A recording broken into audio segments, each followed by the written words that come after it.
On peut dire que, en fait, cette aventure-là, en tout cas en ce qui nous concerne, a commencé en 2013. Et si on regarde les résultats, donc depuis cette période, toute la richesse historique, documentaire qu'on a pu réussir à trouver, je pense que c'est bon signe pour le devenir du site historique du Parlement du Canada, du Parlement de la province du Canada. En guise d'intro, donc, en revenant à 49, en fait, cette lettre-là date de ce que vous avez derrière moi, c'est-à-dire, ça date de 1853. C'est une lettre de Lord Elgin au secrétaire aux colonies à la guerre. Et il y a trois éléments intéressants dans cette vision qui est présentée que je veux souligner. Le premier, c'est qu'il parle effectivement d'une période de transition. Comme l'a présenté ce matin Elizabeth Eman, cette discussion sur Durham, en fait, va durer jusqu'en 1854, comme l'a dit Justin Dubé hier, avec toute la reconfiguration politique et qui atteint son paroxysme, en fait, avec le Parlement, l'incendie du Parlement et ses suites. Ce qui est aussi intéressant dans ce commentaire-là, c'est qu'il y a deux éléments politiques significatifs. La première, c'est qu'on parle d'une communauté politique, donc on passe, et c'est ce qui explique en disant qu'il faut sentir que les intérêts qu'ils ont en commun sont plus importants que les intérêts qui les divisent. Donc, on va créer une communauté politique, et cette communauté politique-là, elle va s'inscrire elle va gérer les questions locales, mais aussi, comme il le souligne, en restant fidèle à la couronne britannique. Et donc, ces paramètres-là, c'est un peu le paramètre de la réflexion que je vous présente ce matin, parce que, dans le fond, si on regarde Montréal, il faut considérer, puis on n'a pas le choix, toute la dimension impériale, toute cette dynamique impériale. Le Canada est la principale colonie britannique à l'époque, et ça va être aussi son champ d'expérimentation politique. Et donc, avec ce changement de focal que je veux regarder les transformations qui sont subséquentes à 1849, qui vont en fait mettre en place un peu ce que présentait Mme Eman. Alors donc, le testament. Alors donc, je vous avoue tout de suite que ce n'est pas un vrai testament, donc poursuivez-moi pas pour ça.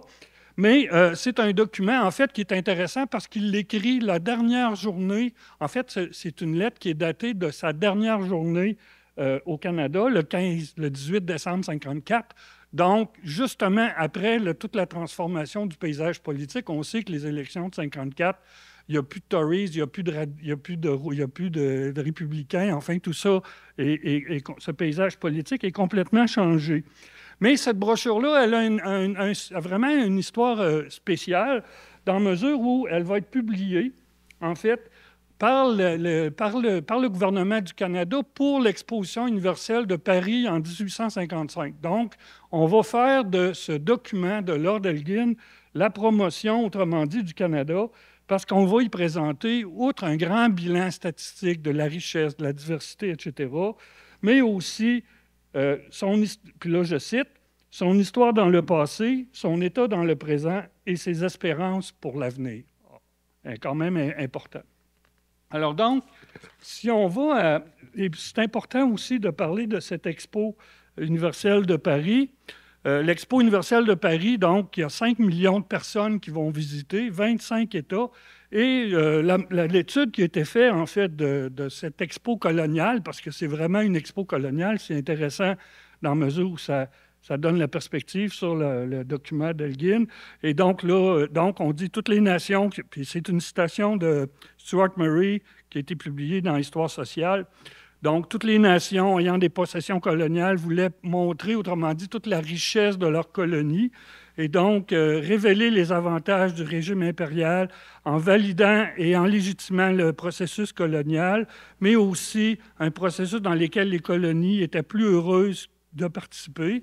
Le Canada était typique de ces colonies qui ont vu cette vitrine européenne comme un événement d'autonomisation nationale. Donc, ce document-là va être distribué à cette exposition-là. Alors, pourquoi c'est intéressant au juste, autrement dit, les statistiques qui sont présentées, puis je vais m'intéresser plutôt aux dimensions politiques et militaires. La première chose qu'il note, en fait, Elgin, c'est effectivement une colonie qui est pacifiée. Alors, donc, il donne des statistiques vraiment révélatrices sur le nombre de soldats et d'officiers cantonnés au Canada qui passent, en fait, de 7 149 à 1882 en 7 ans, soit une diminution de 75 %. Donc, on comprend que la colonie, même s'il y a eu la menace américaine, en fait, il y a quand même toute cette pacification-là qui existe. Mais au-delà de ça, il y a 3 éléments qui notent, qui suppléent, autrement dit, à cette dimension de la défense. Le premier, il parle d'un changement qui s'opère dans l'esprit public. Donc, à propos du militaire, mais si on le prend plus globalement, c'est aussi sur la notion de l'Empire, ce qui est encore plus important pour la condition et l'avenir de l'Empire. Et puis ensuite, il dit qu'il faut aussi affermir cet engagement-là, et ça va se faire par la prise en charge, en fait, graduelle des dépenses militaires par la province du Canada, et des négociations vont être lancées à la fin des années, à cette époque-là, pour transformer, autrement dit, la prise en charge de toute cette dimension de la défense. Non seulement ça, mais en fait, c'est un des premiers actes, on pourrait dire, de la province du Canada à l'international. C'est une participation à l'effort de guerre impériale en Crimée, en fait. Donc, le Parlement va... Non, c'est-à-dire que c'est un renversement de situation. C'est plus Londres qui donne de l'argent à Montréal, mais c'est la province qui donne l'argent à l'Empire pour soutenir les troupes britanniques, c'est-à-dire 20 000 livres qui sont versés pour les veuves et orphelins des soldats morts en Crimée. Donc, une colonie pacifiée, mais qui participe à l'Empire. Et le deuxième élément qui souligne dans son rapport, ce sont les modifications au système du gouvernement. Et il dit clairement, ces résultats n'ont pas, il est vrai, été obtenus sans que l'on introduit des modifications dans le système de gouvernement qui régit la province. Alors donc, pour lui, la question, c'était d'adapter donc, le parlementarisme britannique ou le gouvernement parlementaire au régime colonial. On a beaucoup parlé hier du gouvernement responsable, mais dans ce cas-ci, c'est toute la question du repartage des pouvoirs entre Londres et la colonie. Alors donc, et pour lui, donc, tout ça, c'est une citation, c'est-à-dire que la charge de gouverneur, donc, au lieu d'être celui qui prend les décisions, en fait, ne devient finalement que le lien entre la colonie et l'Empire et joue son rôle par un rôle d'influence. Donc, pour maintenir, et c'est important, l'harmonie d'action entre les autorités locales et les autorités impériales. Et donc, cette idée d'action, dans l'idée que la communauté politique locale s'implique dans les affaires locales, mais toujours ce lien avec l'Empire. Puis, si on fait le bilan donc, de cette représentation-là, ce qu'on se rend compte, c'est que, d'une part, on a une présence militaire donc, qui est diminuée et une présence, autrement dit, qu'on ne compte plus sur l'influence du gouvernement. Pour maintenir l'harmonie entre Londres, bien entendu, et la colonie ou la province du Canada, on est loin, en fait, de la situation de Colborne qui a pratiquement 10 ans plus tôt. Donc, en 10 ans, il y a une transformation radicale de ce rapport à la colonie. Et dans ça, en fait, ce qui va être important de travailler ou de concevoir, qui est un élément clé, c'est la notion du consentement des gouvernés. Alors, je vais y revenir, puis c'est un élément fondamental de la pensée politique, mais je vais y revenir. Alors donc, l'époque de transformation. On a beaucoup parlé, effectivement, de toute cette époque de 1849, donc le contexte sur le plan économique, Londres, la fin du mercantilisme, un peu ce que Joanne nous a présenté ce matin, hier, c'est-à-dire, et sur le plan politique, ce que Christiane nous a présenté sur toute la transformation du gouvernement responsable, toute la mécanique, autrement dit, parlementaire et politique, administrative aussi, qui va se mettre en place. Mais dans ce contexte-là, il y a aussi une autre dimension qui est, elle, celle des relations avec Londres. Et on peut se demander, en fait, et comment, autrement dit, ce partage-là, donc, c'est que Londres reconnaît l'autorité du Parlement sur les affaires locales, mais en même temps, il y a ce maintien du lien impérial et de l'autorité de Londres sur les questions militaires et internationales. Alors, dans ce monde en changement, donc, comment on peut penser qu'en si peu d'années, autrement dit, on est passé d'un régime autocratique, donc un régime, le Old Colonial System, où le gouverneur a plein pouvoir et peut l'Assemblée essentiellement un pouvoir de conseil, on pourrait dire, et une armée qui est très présente, à un régime où le gouverneur, lui, n'a qu'un pouvoir d'influence. Donc, il y a toute une transformation de cette relation-là du pouvoir, donc, entre Montréal, entre le Canada et Londres. On pourrait dire qu'il y a deux éléments qui y concourent. Il y a d'une part la reconnaissance d'un repartage de pouvoir. Parce que comme le laisse entendre Elgin dans la citation de 1853 et dans l'autre qui précède, Londres n'a plus intention d'intervenir dans les affaires coloniales et les récits canadiennes. Et donc, c'est d'ailleurs cette reconnaissance de l'autorité du Parlement sur les questions locales qui va être la bougie d'allumage à l'incendie du Parlement, parce que, dans le fond, la loi d'indemnisation est adoptée en mars, et c'est sa sanction royale, le 25 avril, qui va créer, autrement dit, toute l'effervescence. Et c'est un élément même que Lord Elgin note dans son rapport à Lord Russell sur les événements.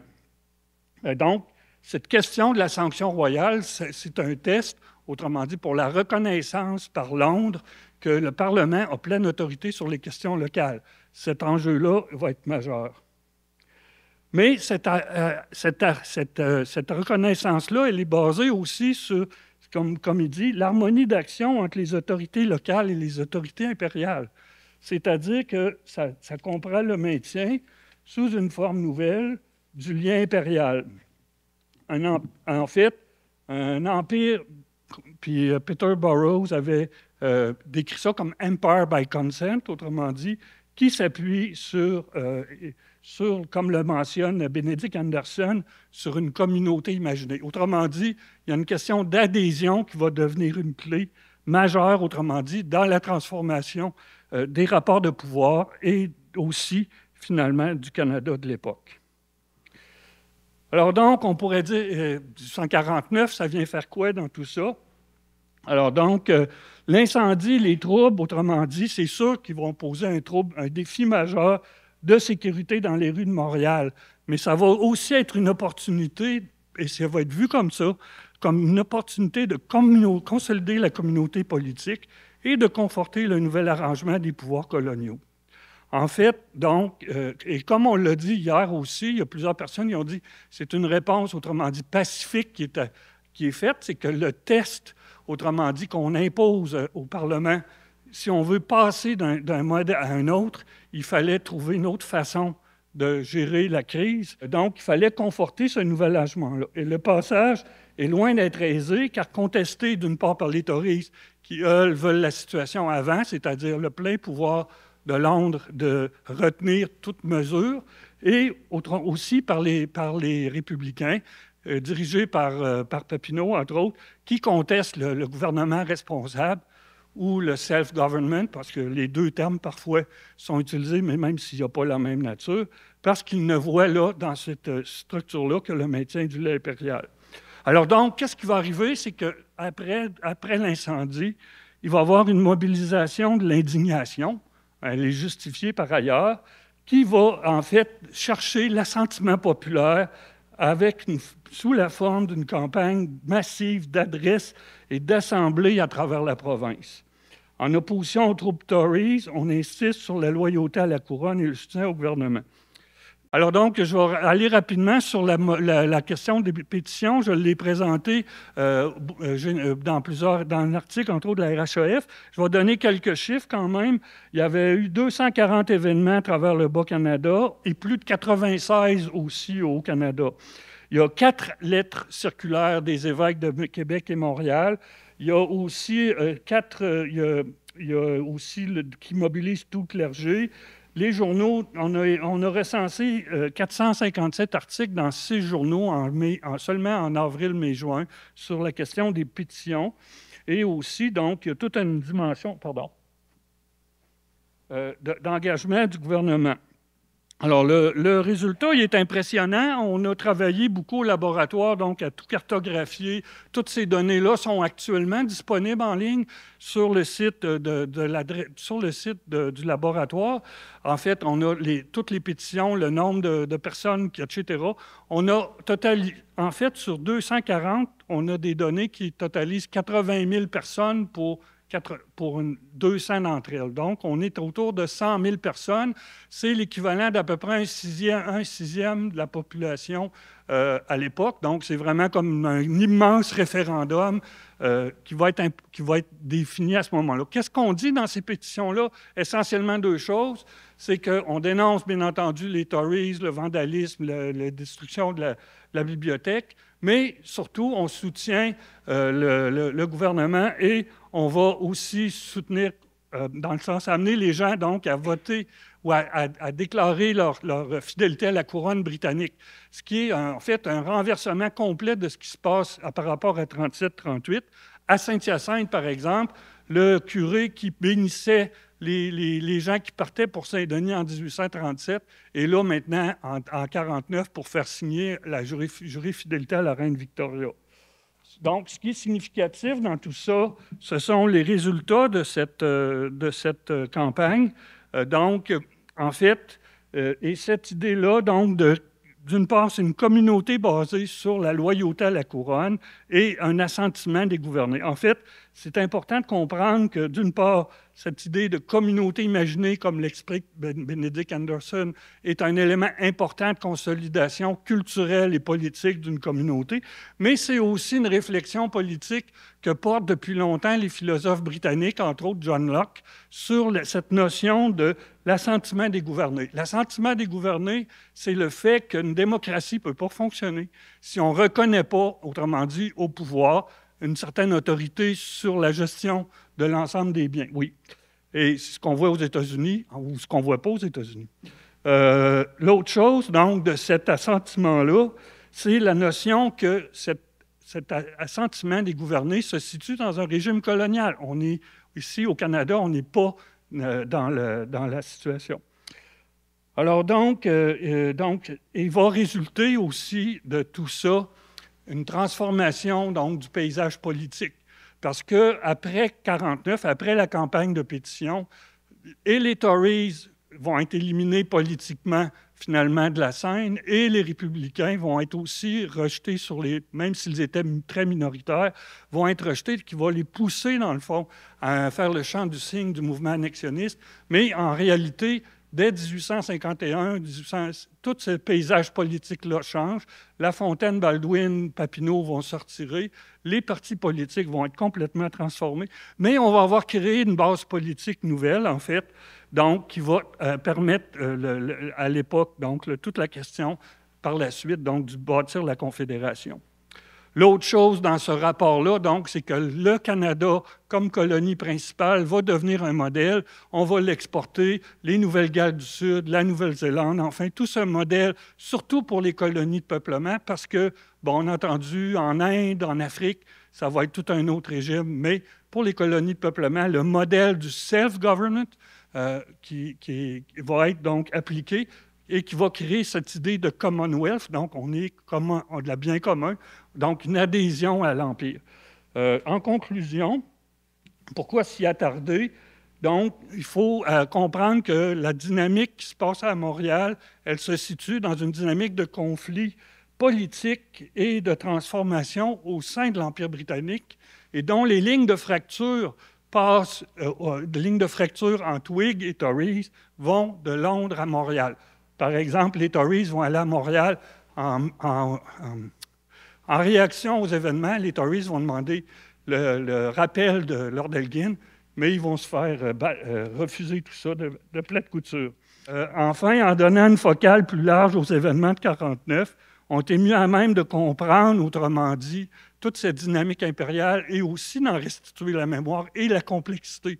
Un enjeu, je pense, avec le Parlement, c'est tous ces enjeux de complexité-là. Et en ce sens, si l'opposition aux Tories, suite aux troubles de 1949, permet cette consolidation du self-government, elle le fait aussi au prix du maintien du lien avec Londres. Et ça, c'est important pour la suite. Merci.